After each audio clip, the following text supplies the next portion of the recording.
Hey everyone, welcome back to some new malicious compliance stories. I hope you had a great day. The first story is called I Know My Job. My previous job was as a cook at a local KFC, which was one of the faster ones in the area.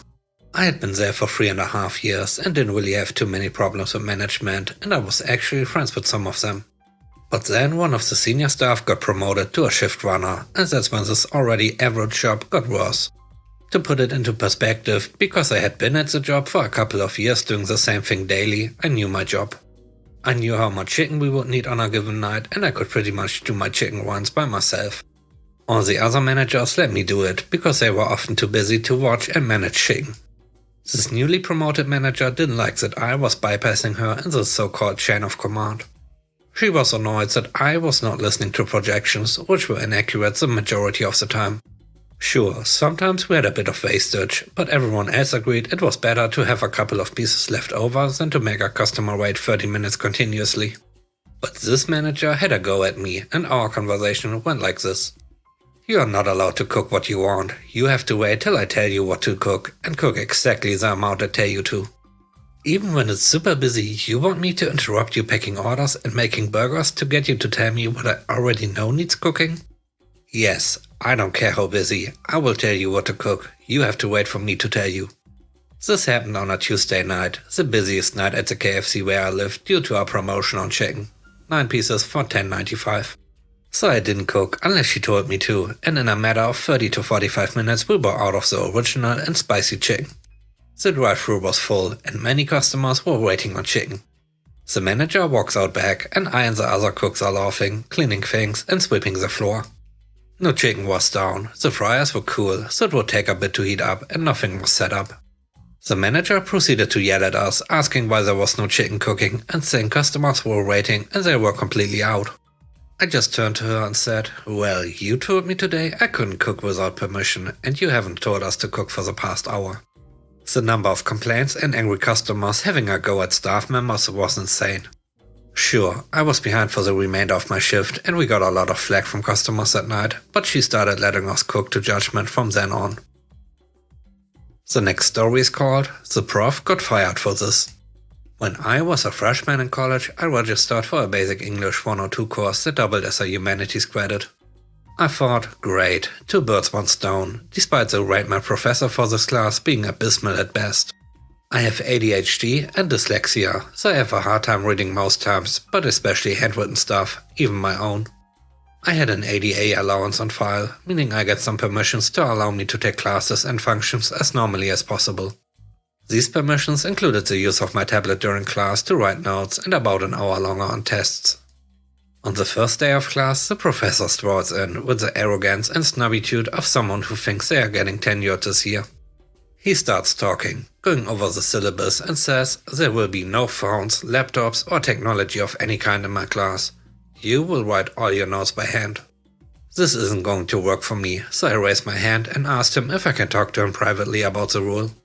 That went over about as well as a lead balloon and he starts getting snippy and says, anything you need to talk with me about can be found in the syllabus. But again, I said that I needed to talk to him and that it was pretty important. Finally, he just says to the class that he doesn't have the time to take out to deal with whining of any kind. Like, okay dude.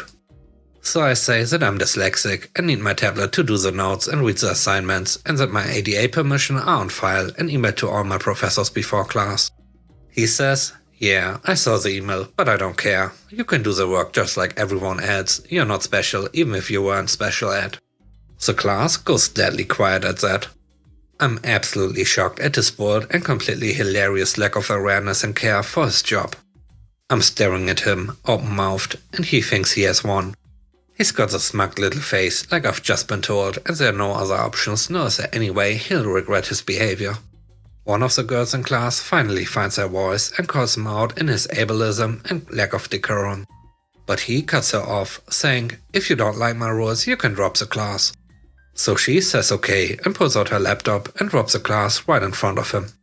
And taking the cue from her, 3 other students and I do the same and we leave class together at the same time. I've never met this girl before, but she then asks me if I want to go to the dean because honestly I'm really shaken. So I said yes, and we went straight there, telling the Dean of Students what happened as well as the ADA counselor. They took the girl's statement and mine and discovered that this professor had pulled the script for years, but nobody wanted to get involved. 6 months later, I heard that not only had the professor not gotten tenured, but he was fired and blacklisted from teaching at the collegiate level. The third story is called Need a Name on the Receipt. This is a story told to me by my dad, who recently retired from a Fortune 500 company headquartered locally. He was an engineer, and every month or so he and his workgroup would have an outing to a restaurant in the area, chosen by one of the workgroup members. The company would pay for the lunch as long as an expense report with a proper receipt was filed. This particular time, one engineer, we'll call her Patricia, decided to take the group to a hole-in-the-wall bar known for its coney dogs.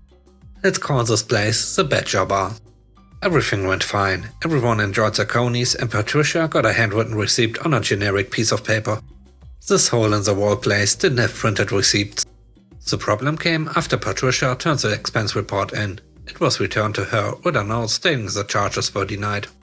It may have been included in the note, or she may have had to talk to someone in accounting, but she found out the receipt didn't count because the restaurant's name wasn't on it and anyone could write a fake receipt. So Patricia had to go back to the Badger. She took the receipt, went up to the bartender and explained the situation. And here's the malicious compliance. The bar had a number of stickers that could be handed out as promotional materials. The bartender could have grabbed a sticker that simply had the bar's name on it. Instead, he went right for the pre-printed sticker that stated either coney at the Badger Bar or get effed. Patricia gladly took the receipt with the new sticker back and resubmitted her expense report. She was called into a meeting with HR a few days later for an unprofessional expense report. She simply stated, accounting asked for the restaurant's name as it was the sticker they gave me. No longer term consequences as far as I know, and the group still has a Badger Bar on their restaurant rotation. The last story is called Malicious Compliance by the Professor. The class was Conceptions of Human Existence. I was so lost. I like classes with facts, and if it had not been a required class, I would have never gone near the subject. On the first test, I got a C-, and I learned nobody got a lower grade. This was an ominous sign that I was in trouble. I just could not absorb the vague, nebulous concepts being discussed. It was like getting a test question, does our worldview affect the world or is it the opposite, and being told my answer was wrong. How the heck should I know? So anyway, complete and total frustration. Around the halfway point of the semester, our prof, Mr. R, was about 10 minutes late to class and came in just at the point we were all getting up to leave. He asked us to sit and said it would be short.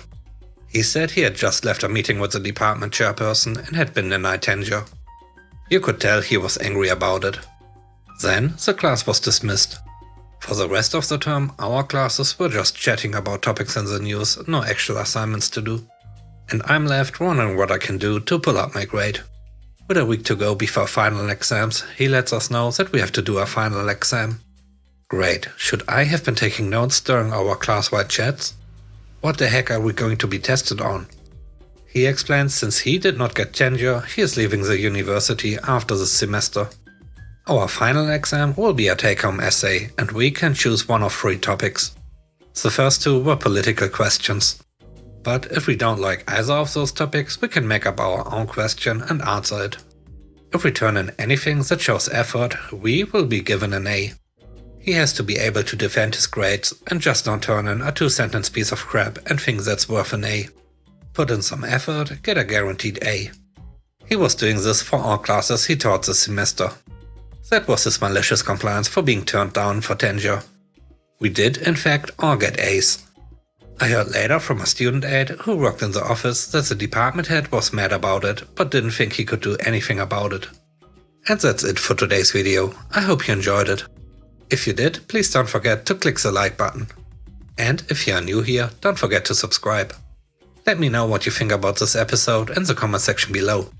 Have a great day. Bye bye.